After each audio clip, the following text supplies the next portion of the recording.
Hello guys, welcome to Global Halflings. Today we have a trending news here for you, and the headline reads: Ex-President Olusegun Obasanjo is biologically an Igbo man, not a Yoruba man, as evidences surfaces.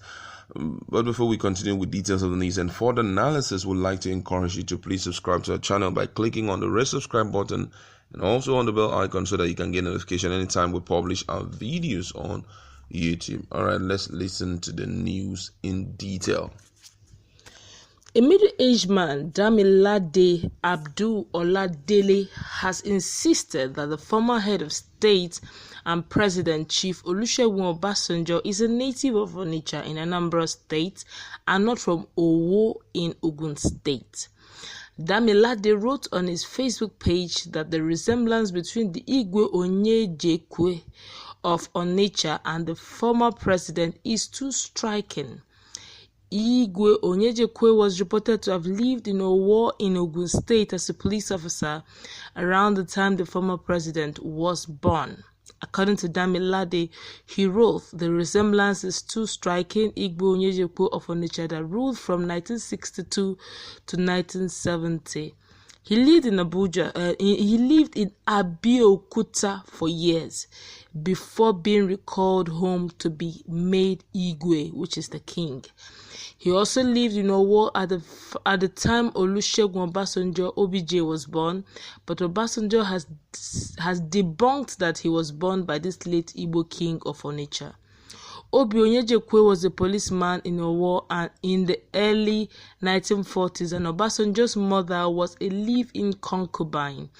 Obasanjo refused DNA tests to obese kids, obese children. Where did Obasanjo come from? Is it Anambra State or Owo in Ogun State? Apart from Damilade, another social media user, John Okobo, also posited that it is indisputable that Obasanjo is from Anambra State. John posted, "This is not contestable. Photographs don't lie, DNA or not. Even a blind man can identify and confirm that the man we are seeing here is a natural reprocreation of the other. All circumstances, coincidences, and dates are enough to support and authenticate this breaking story." Aside from Damilola Abdul Hakim Olulade's post, here a popular news magazine, The News, has some time ago published a story that also featured and analyzed the same topic and concluded in their final journalistic investigations that this general is of the Igbo extraction and not of the Yoruba. They concerned that Obasanjo himself has never come up to debunk it, but still sue, or better still, sue the paper for slander or defamation, or both, in court of competent jurisdictions for redress. Considering the weighty social and damaging implications associated with this topic, the Owos have even gone a step further by asking the general to show the people the grave of his late father, where he was buried at Owo or elsewhere. Alas, mute is the loudest response from him, that which means Olusegun Obasanjo have not said anything concerning it. Refusing a DNA test is the final confirmation of the truth, and there's no doubt that this man, OBJ's family's name is Onyejekwe. The controversy has been in the public for some time now. The story resurfaced after Chief Obasanjo was quoted saying that Igbos are ahead of every other tribe in Nigeria, a statement that many read several meanings into. It is now left for the former president to clear the air over this matter. All right, thank you very much. This is really a serious issue that Obasanjo has not really talked about fairly recently. You know, most people believe that the only way of knowing that you are from this particular origin or this is your father is via DNA test, but other things also is quite striking. If you look at some of the pics that we have, the shape of the face can also be a proof. The color of the eye, the color of the eyes, the shape of the nose, and some other things, actions and reactions can also be a pointer to the fact that someone is from a particular tribe. And I have noticed fairly recently that he is overly in support of the Igbos fairly recently in 2018, he kind of, the way he was talking passionately about handing over to the Igbos was really, really amazing when they trying to let them understand that PDP wouldn't hand over power, wouldn't hand over powers to the Igbos, that they should see how they can bring in someone who would have that understanding and will be willing in future to hand over powers to the Igbos. And fairly recently, he was quoted as saying a lot, he's an old man, but yet he went further to study the three tribes and came up with a supportive statement, about the Igbos. He said in some of the statement that he has made fairly recently, which is credited to him fairly recently, that the Igbos are far better than other tribes in the world. He said that the Evos are most westernized, most enterprising, most astute, most dynamic, most intelligent, and the most technically gifted tribes found among the black race. That's really a huge one. Talking about it, he said the Hausa, Fulanis, and the Yorubas have a lot of limitation, but the Igbos, they don't have any limitation. He said that an average Igbo man is highly competitive, unlike the Yorubas and the Hausa, Fulanis.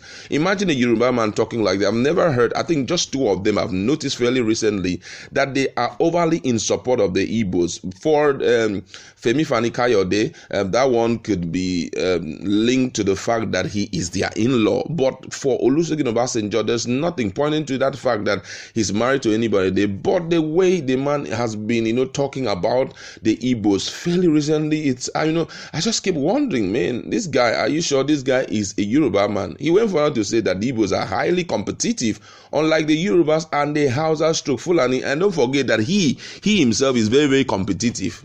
Some of the traits that he has mentioned fairly recently can be traceable to him. He's a very competitive person. Imagine being in prison and still vying for presidential post. That's a pointer to the fact that he's a competitive person. He said while the Yorubas and the Hausa Fulanis had kingdoms which enabled the British to infiltrate their territories easily, the Igbos, on the other hand, had what could be called chiefdoms, which were autonomous communities. This structure made it very difficult to tame the Igbos, that it took the British about 9 months, 9 months to infiltrate the north and the south, but it took them almost 30 years to be able to tame the Igbos. The British has start to send a team of anthropologists to the south to understudy the Igbos, because they acknowledge the fact that the Igbos had in-depth knowledge and have huge intelligence. He went for that also to say that the Igbos are overly successful in every phase and that they can infiltrate any place without any stress. That the Yoruba man sees Lagos as his wall, the Hausa / Fulani man sees Kano as his wall, but that the Igbos they look at the global aspect. He said that they have the similitude of the Europeans and that they are very different. They don't see any part of the world as their own world. They look at the whole world as their own and they strive seriously for it. All of these points to the fact that there's something about this man and, the Igbos. There is some correlation. And from the news that we have heard, he didn't even bother to say, okay, let me go ahead and do DNA just to prove these people wrong, because by DNA test, automatically it will show if he is linked to the man or his original father is his father. But he's not bothered about it, and he's not even ready to talk about it. He's just overly silent. And silence is not the ultimate weapon in every case. Sometimes silence may be considered to be acceptance, and that's why this issue is resurfacing every now and then. I don't know when he will respond to it. Well, although he has not done DNA test, but I feel that all his life he has been known as a Yoruba man. He entered into the army and grew to the rank of general, all in the arms and in the name of a Yoruba man, Ogun State for that matter. He has been a 2-time Democratic president on the wings of Southwest, and he has been a military general, military president, all on that same, trying to change now to become an Igbo man. His said father here is late, and if the alleged father that people are saying is his father is late and is not close to his half siblings, how would they merge? And don't forget that during the Civil War, he had his own role he played, but this time around, not as a Biafran, but as an opposing person, as a Nigerian general. Don't also forget there was the time he was the president. He didn't extend, physically speaking, maybe he was doing some underground works, that's which we cannot say, but physically speaking, there was really no show that he supported the Igbos openly. If he did it in a coded manner. But let's look at it critically. During his time, his tenure, if you watch very, very well, he particularly handpicked Jonathan. One would say there was this gimmick they played, knowing fully well that Yaradua was not well and all that. But whatever gimmick he played, it kind of worked because eventually Jonathan became the president. If the permutation and reaction had worked the way Olusegun and Obasanjo wanted, just maybe Jonathan would have handed over to an Igbo man. Yeah. But the permutation and reaction didn't work well because towards the end, Jonathan and OBJ were at loggerheads, and he won. Jonathan said, "You will lose it." You understand? And Jonathan, then, not being a politician, he felt the political world is like academic world, where if you're a doctor, 2 + 2 must always give you 4. He didn't know that in the game of politics, 2 + 2 doesn't usually give 4. Other things will come into play that can give you 6, and he lost out. But be that as it may, coming now to say he's an Igbo man, I feel he has a lot to lose. One, the Yoruba tribes, I'm talking about the Southwestern, that will feel very betrayed. Yeah. Don't forget that Tinubu here don't see eye to eye with Olusegun and Obasanjo, and that's the Jagaban of Lagos. So if truly he confesses and confesses and agrees that's an Igbo man, the likes of Tinubu and the rest will jump on him. You'll be surprised what the opposition party will do because of just this statement. They may say he lied to Nigerians. They may refute a lot of things. You'll be surprised some constitutional law that work against him. He may even be thrown in prison again. And then if it is true, he says it's a lie. It's as if he's denying his heritage, but he has grown where he has grown on the wings of the Southwest, and the Ogun people have grown to see him as a part of them, as a part of their brother. Yeah. And if the mother wanted him to, work together, if the alleged mother wanted him to be close to his father, he would have handed him to his father early in life, so that he would have grown up as a Biafran. I'm not taking anything away from Biafra, but let's be real. If he has grown up as a Biafran, as a Nigerian, as a Biafran, or he grew up on Anambra State, I bet you he won't have been a president 3 times.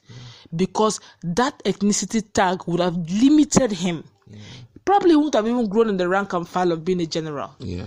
But because he's from that tribe, it works in his favor. Mm-hmm. So, to some extent, keeping his tribe, his nativity, his tribe, his biological lineage secret, if it's true, will even help. It will help him to even help the Biafrans, to put 1 or 2 aids for them. But if they keep exposing it, if it is true, there's little or nothing he can do. If you watch bit by bit, subtly he has been giving voice. Don't forget, he's not just an ordinary man. He's an ex-president. The whole world knew him as 2-time president of Nigeria. So when he goes out to speak, he will speak for. They will know that this is a man who has been in the picture for a long time. So when he goes out to the world to speak, the world will listen. He's not an unpopular person, unlike some persons that will just talk. They say, who is talking? But if the Olusegun Obasanjo said something is wrong in Nigeria and the Igbos are marginalized, honestly, the world will listen to him because he has been in that picture for a very long time. So I feel bringing him out, if he's truly Igbo, is going to work against the Igbos. If it is true, if not, just let him be, as he's still saying, he's not saying anything, but he may actually be working underground for the Igbos. That's actually my take on this matter. All right, thank you very much, and you've spoken well. I also am of the opinion that if he opens up that he's an Igbo man, the opportunity, if the North and the South are considering the fact that they should give the Igbos an opportunity to become a president, that will go a long way to limit them, because they will say, Olusegun Obasanjo has exhausted the opportunity. So there's no way we can give you that opportunity again. So instead, let the Yorubas take it. Let the Yorubas, exactly. Let the Yorubas take it. And the Yorubas, like my colleague had said, it's going to be a betrayal on the part of him towards the Yorubas, because they will be so angry that you took all the opportunities that we had, not knowing that you were actually an Igbo man. But all the same, denying your nativity, it's not a good one for me. It's not a good one. But just like my colleague has said, to grow would have been so difficult. It would have been overly difficult. And another thing I want to say is that if he accepts that today that he is an Igbo person, some of the Igbo guys would jump on him, because there are some deep secrets we may not know that had transpired during the period of the civil war between the Igbos and the whole of Nigeria. Don't forget that he was very active in that war. Yes, and I can assure you there may have been some instruction that he had given, which some of the old Igbo guys know, they know very much about, which led to, the frustration, massacre, the killings in the Igbo land. For you to just emerge now and talk of I even believe that even his children will deny him, will say, that's your own cup of tea. So he has grown to see the Ogun people to be his own people. So man, he grew up with them. I've lived with them thus far, but I can only try to clear the path for the Igbos to get into leadership. I think that's the only thing he can do for now. But don't forget, when we keep saying that he's Igbo, don't forget his mother is actually from Ogun State. Yeah. So it's not like as if he's totally not from the Yoruba side. Okay. He has, if it's true, then there's mixture of blood. But you know that the child is mostly considered to be mostly from the father's side. A lot of people don't always like to attribute a child to the mother. They talk more, whoever your land of nativity is mostly being decided by where your father comes from, not from where your mother comes from. That's true. But then, as it is now, he can't just deny the Owo people. These are the people he grew up with. Exactly. He can tell you, that compound there is owned by so and so person. Exactly. This compound there, we grew up, the child there, in fact, the father has died, but we were once.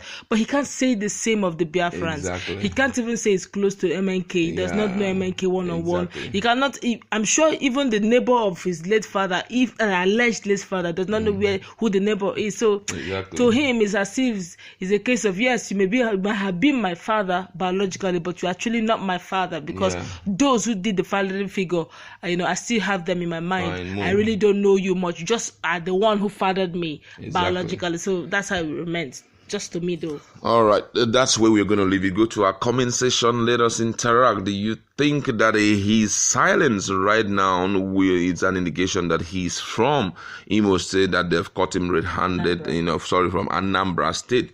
He's from Anambra State. Or do you think he's just been quiet because that is not even important to him in his list of priority? That's not important. Let's interact, please.